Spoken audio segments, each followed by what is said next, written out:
Bhojpuri UP Bihar channel में। लोकसभा चुनाव 2024 में समाजवादी पार्टी उत्तर प्रदेश में 65 सीटों पर अपने उम्मीदवारों को उतारने की तैयारी में है। 65 सीटों पर प्रत्याशी का चयन लगभग हो चुका है। गठबंधन के सहयोगियों के लिए सपा ने 15 सीटें छोड़ी हैं। सपा की कार्यकारिणी बैठक में इस मामले पर चर्चा हुई है। अमेठी, रायबरेली, गाजियाबाद, गौतम बुद्ध नगर, कानपुर, आगरा, बागपत, मथुरा, बुलंदशहर, वाराणसी, प्रयागराज, बांसगांव, देवरिया, झांसी, महाराजगंज, इन सीटों को महागठबंधन की अन्य पार्टियों के लिए छोड़ दिया गया है।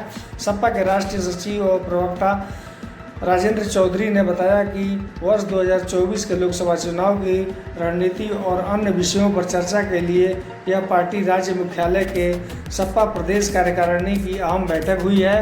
उन्होंने बताया कि सपा अध्यक्ष अखिलेश यादव कार्यकर्ताओं से कहा कि वे प्रदेश की सभी 80 लोकसभा सीटों पर चुनाव लड़ने की तैयारी करें। इनमें से 65 सीटें समाजवादी पार्टी जीतनी चाहिए। इस सवाल पर कि क्या अखिलेश ने यह कहकर उत्तर प्रदेश की 65 सीटों पर चुनाव लड़ने के संकेत दिए हैं, चौधरी ने कहा कि हाँ, उन्होंने यही संकेत दिए हैं।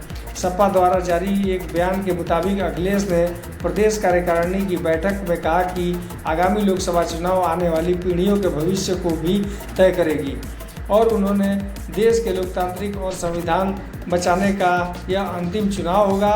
उन्होंने पार्टी कार्यकर्ताओं को आगाह करते हुए कहा, मौजूदा भाजपा सरकार शासनकाल में प्रशासन का दुरुपयोग कर चुनाव को प्रभावित करने की कोशिश करेगी, लिहाजा पार्टी के कार्यकर्ता इसकी निगरानी करें। दोस्तों, वीडियो को लाइक करें, चैनल पर नए हैं तो सब्सक्राइब जरूर करें और अपनी राय कमेंट बॉक्स में ज़रूर दें।